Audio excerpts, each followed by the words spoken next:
Welcome, everybody, to another installation of Yoga Teachers Training and Yoga Therapy Graduate Interviews with YogaLife Institute. We're so happy today to have Alyssa Morales with us. She's going to describe her yoga background, and she's also going to show us how somebody who is a licensed nurse falls in love with yoga in her youth and then decides to become a yoga teacher, a very normal step. And then she even goes on to become a yoga therapist. So let's hear her story. And Alyssa, if you could, tell us how you kind of met yoga and how it started and sparked in your life. Of course. My first exposure to yoga was in a middle school gym class.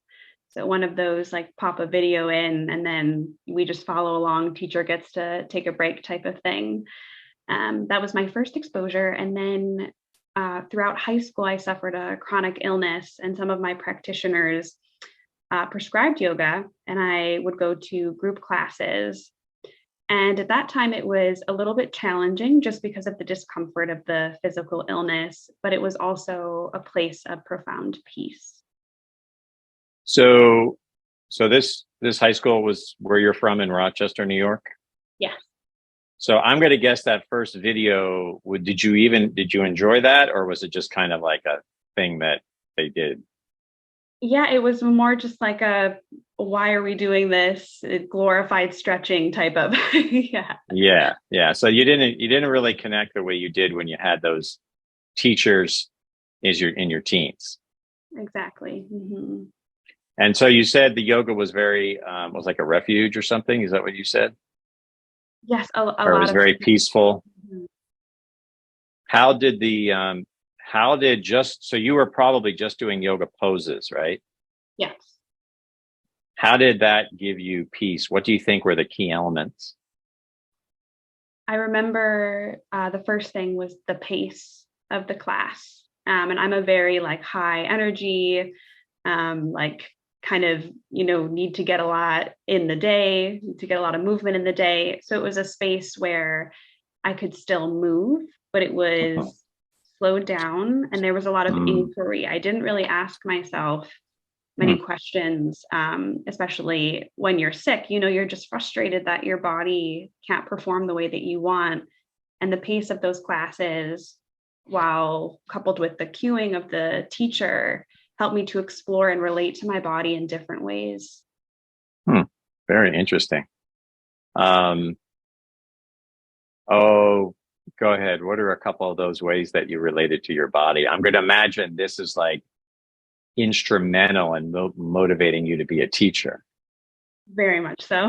Yes. The first one, which I don't think will be a shocker to anyone, is breath. Just how we could, or how the teachers instructed manipulating the breath, slowing it down. I remember a particular exercise where we watched our heart rate and just to see, like, just even have Hmm. physical evidence that slowing the breath slows the heart. I remember that just being like, wow, this is real. And then also watching movement turn into stillness. So we would do the poses and then end in shavasana. And I was such a high energy child that laying down in the middle of the day was just not going to happen. But after going through poses, for some reason, my body found a very quiet space and I was able to soak up that rest and really land there. Interesting. So by the posture, she means the yoga stretches, and these were obviously kind of at your level. And then shavasana, which you said I sometimes act as a translator. That means a relaxation exercise that's very common from almost every yoga class. At the end of class, there'll be some soft music or some simple instructions, some silence, and people will just lie down. So to some people, that is news, actually, even that the breathing is so profound. If somebody hasn't come to yoga who's watching us today, um, yoga teachers obviously want to give that gift to so many people. So the relaxation gave you that stillness, and that helped you probably in many ways. Yes, I would say the first one was the moving out of the class. I just remember feeling much more peaceful than when I went into the class. Mm. And at that point in time, the classes were in the evening. So I had homework to do. And I just remember going back into my homework not being as stressed. That used to be a huge Mm. stressor when I was an adolescent. And to be able Sure. to approach that same space with a different response was just, Right. I just remember that. Just remember that. Yeah, that's really cool. So if we fast forward, you go through college and you study nursing. What what then led you to pursue like a training for teaching yoga? One of the groups that I had been connected to that offered yoga in high school brought in one of YogaLife's mentors, Jennifer Kriat-Solis, and she talked a little bit about her journey. And I was really intrigued by just her, like her personal story, but then also where it landed her. And there were so many things that I was seeing um, like that were kind of mirroring my experience when I was younger within my nursing patients. And I just thought, wow, it would be great to couple the two of these together, yoga and healthcare. Mm. What are those? What things did you see in your patients that you think that yoga would help them? Is that where you're going? Yes, yeah. Um, the first thing that I noticed was just how they were relating to their illnesses or their limitations. A lot of body stiffness, pain, and then pain management as well. As a nurse, we are kind of taught, pain regimen. You believe the patient when they tell you that they're in pain, of course. But what other things? We weren't doing much else than offering medication. And I always found that my patients didn't need or didn't ask for as much pain medication if I stayed and talked or adjusted the pillows or checked in with a family member. And that was something that I thought, yoga was another alternative Mm. to supporting patients as they recover. Yeah, and I imagine there's more of a crackdown now because of the epidemic that happened with pain medications. Mhm. So you were more probably on the tail end of that, I'm going to guess, when you were seeing this a lot, Yes, yeah.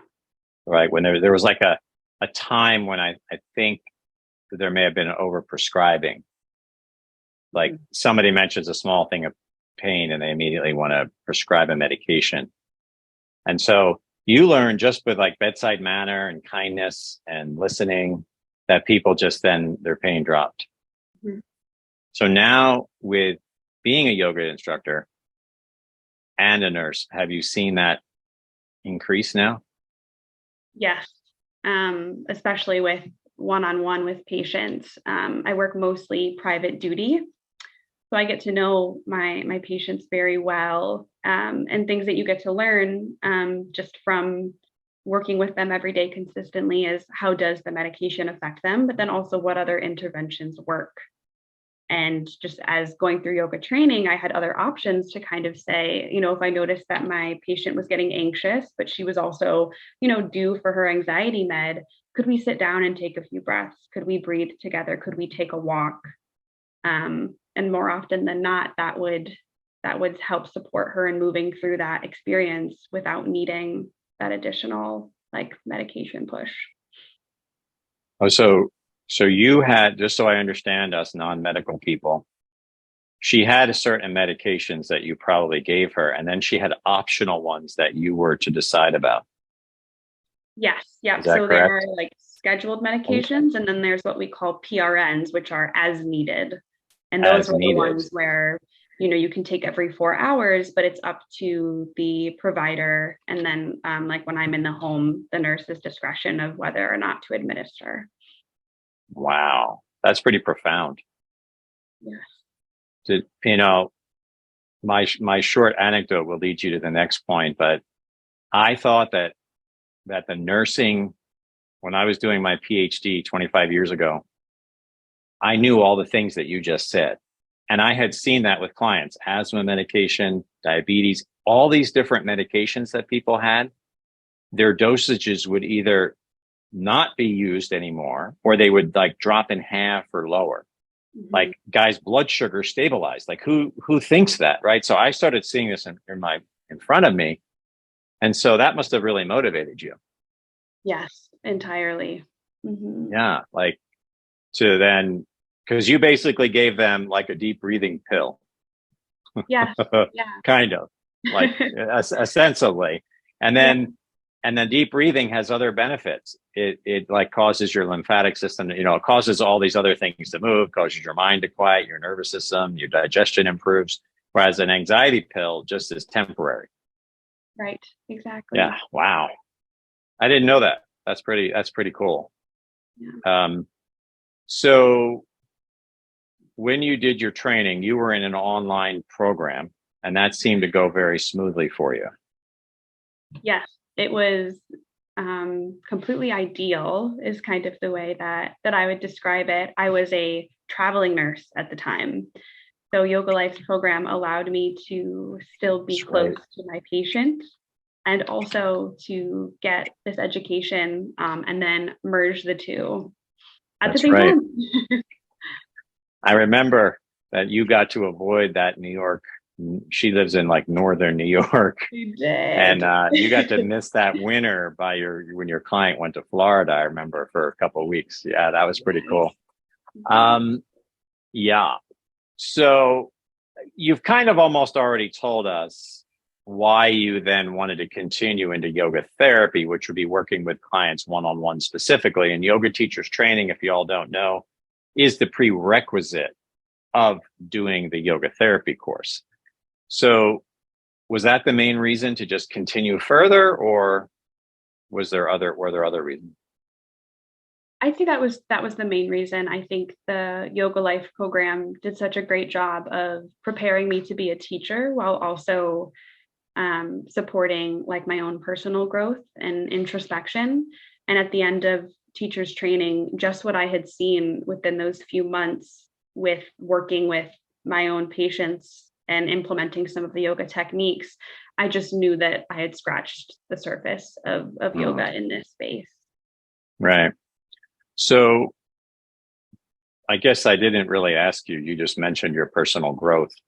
What sorts of personal growth did you gain? I kind of figured you knew yoga really well, but maybe you gained. What did you gain from the teacher's training? And then we'll move into the yoga therapy. Yeah. The first thing I think was deeper understanding of the breath.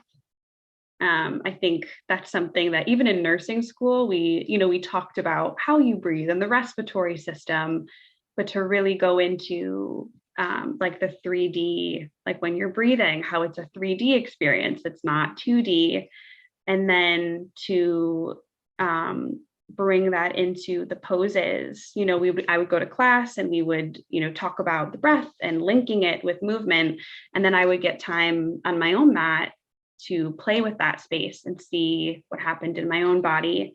And from there, it grew into deeper connecting that with yoga philosophy. YogaLife was the first time I had any exposure to yoga philosophy and psychology. And that opened up. I think that too is where I kind of wanted to go deeper with yoga therapy because I knew that would be the Right. right direction for that. So for you, sometimes people hear yoga philosophy. We sometimes, like you said, yoga theory.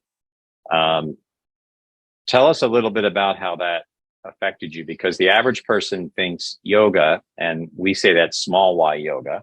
They go to class just like you did in your high school years, which some of us still do now. We like yoga classes, but you're just doing yoga poses and you do the breathing and the relaxation. And that's what the average person thinks yoga is. There's a capital Y yoga where they start to bring in deeper theory. So how would you say, how did that affect you?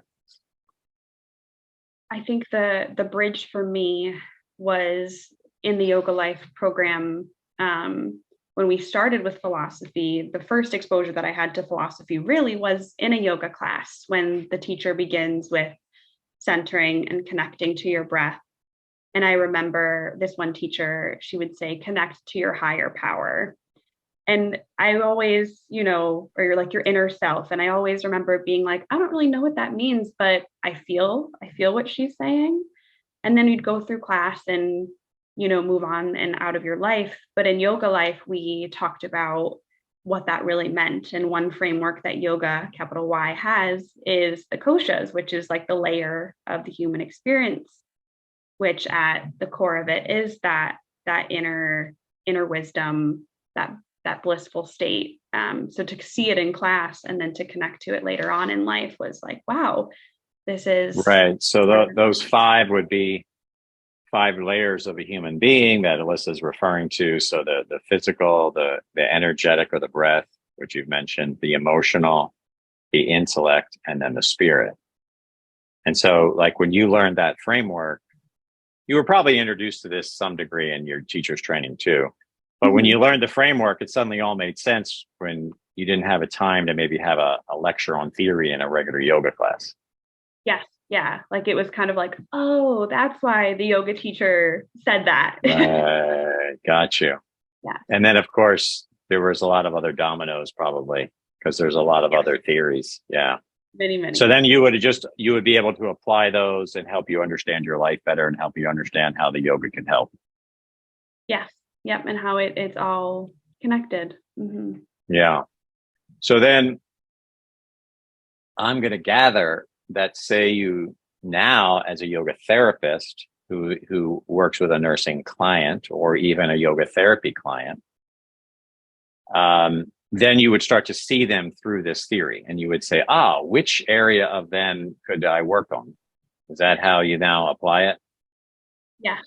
I have a client I'm working with right now who is in remission from cancer, and he's on many medications that impact other aspects of his physical being. But one of them is balance. And we learned through going through physical balancing postures that when he is connected to a sense of gratitude, he balances better. And that is something that I would not have guessed without the help of yoga. Right. So if you use those 5, physically he was losing his balance. Mm-hmm. And gratitude, was that kind of the heart or the head, or was that spiritual? That was spiritual for him. More spiritual for him. Obviously, going through cancer is a big thing. So everything becomes spiritual for somebody in that situation. So he connected a spiritual principle that actually helped him physically. Yes. And I saw it with my own eyes. You saw it on all levels. You then saw the theory work in action, in practice, and you saw it with your client. And then he was improved by that. Yes. Mm-hmm. As an example, then I'm going to imagine, again, we haven't rehearsed this, everybody. Like, I'm just guessing that you did more with that gratitude. Yes. Mm-hmm. Like, what would you do, for example, then? Because here's a nurse. Now she's talking about gratitude, but it's actually affecting the physical balancing. So did you all explore gratitude further? We did. Because he named when it resonated for him, he was like, wow, I took a second before we went back into this exercise and I brought to mind gratitude. And I noticed that I didn't wobble as much. And so we talked a little bit about that and, where the gratitude comes from and what his relationship to that has been. And now when we practice balancing, we start with a few breaths and calling to mind that gratitude. And then whenever the wobbliness starts, we pause, take a breath again, and he brings it back. So it's a constant remembering for him. That's pretty neat. Yeah, those cool tie it all together, where the spirit and the body, and then the two are linked. There's an emotional side to it. Yeah, he could journal about that. Yeah, that's so wonderful. Yeah, because people may not understand that when somebody has a severe life-threatening illness, it's not just fun and games. It can be very upsetting and very traumatic in that regard. You can feel angry about it, which not everybody would think about. So that gratitude eclipses all that and then turns his immune system on. Mm-hmm. Quite frankly, there are also studies that show that when you're in a positive emotional state or in a spiritual state, that then your body relaxes. Yes. And your immune system is actually stronger too. Mm-hmm. Yeah, which is really that's cool. that's a beautiful story. Um, yeah, so I don't know, with there, like, I think your stories explain things so well. Like that example gives us so much, to learn from. And we probably all want to be your yoga therapy client now, because we're like wondering. We're sitting here listening to you and me, and probably similar to our listeners. They're like, oh wow, wonder if gratitude would help my balancing, or maybe that would help me be eating better diet if I just could connect it to that, or any other thing. So, um, where do you see yourself going further with everything in as your future unfolds? Is it going to be just like this, like kind of nursing and then having some yoga therapy clients? Mm, my goal is to move out of like working in clinical spaces. I would love to make connections with providers so that they can refer clients to me, but really to be more of like an adjunct support. When you're Hmm. really inside of it, like if I was to work in a hospital, it would be a little bit trickier. Kind of where I am now with private duty makes it easier to where I can do Mm, both a little bit. But it would right. my hope would be to focus really solely on the yoga of healing. So Beautiful. Well, I foresee that eventually working out for you, I think, especially with the amount of results that you've already seen. mm, So that's really great. thank you. I'm and I think we should honor and respect you for like all the effort that you put forward, all the studying, and then like you have to bring it into your own life. So it's not just studies. I think when you said 2D, it's kind of like studying in college, and then 3D is studying in life, Yes. Yes. so you had to do a little bit of both. But that's wonderful. Is there anything else you'd like to share? I mean, I think this is great. No, I think I guess just to close, like YogaLife really helped to make it 3D, make everything Great. 3D. So Right. yes, Well, thank you. good luck with all the wonderful endeavors, and thank you for sharing with us today. Thank you. Thank you for your time.